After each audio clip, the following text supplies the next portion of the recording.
Champions ট্রফির কারণে আগামী পিএসএল পেছানো হয়েছে, ক্ল্যাশ করা হয়েছে আইপিএল এর সাথে। আইপিএল এ যারা দল পায়নি তারা অবশ্য পিএসএল এ খেলতে পারবে, এটা পিএসএল দলের জন্য বেনিফিট। তার কারণ এক নাম্বার হচ্ছে ওই সময় আইপিএল যেহেতু চলে সেজন্য বিশ্ব ক্রিকেটের অন্যান্য দলগুলোর কোনো সিরিজ থাকে না। আর দ্বিতীয় কারণ হচ্ছে যারা আইপিএল এ দল না পাবে তারা পিএসএল এ যুক্ত হবে, কিন্তু স্বাভাবিকভাবে পিএসএল এ অত ভালো মানের কোনো ক্রিকেটারও পাওয়া যায় না। তবে ইতোমধ্যে রেজিস্ট্রেশন শুরু হয়ে গিয়েছে পিএসএল এর জন্য। বাংলাদেশ থেকে এখন পর্যন্ত প্রায় 25 জন ক্রিকেটার রেজিস্ট্রেশন করে ফেলেছে। তবে আরও সুযোগ আছে, আরও অনেকেই নাম দিতে পারে সেই লিস্টে।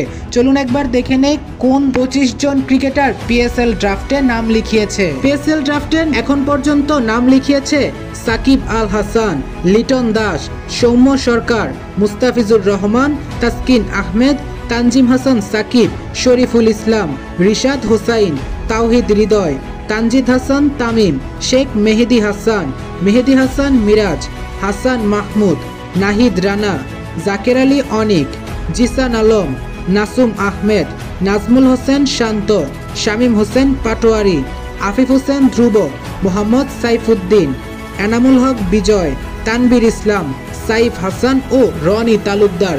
এখন পর্যন্ত এই 25 ক্রিকেটার বাংলাদেশ থেকে রেজিস্টার করেছে। তবে এখনও সময় শেষ হয়ে যায়নি, হয়তো দেখা যাবে আরও ভালো কিছু বাংলাদেশি যুক্ত হতে পারে পিএসএল 2025-এর প্লেয়ার্স ড্রাফটের লিস্টে। প্রিয় দর্শক, আপনার কি মনে হচ্ছে এই 25 ক্রিকেটারের মধ্যে কোন কোন প্লেয়ার আগামী পিএসএল এ দল পেতে পারে? অবশ্যই সেটা কমেন্টে জানিয়ে যাবেন।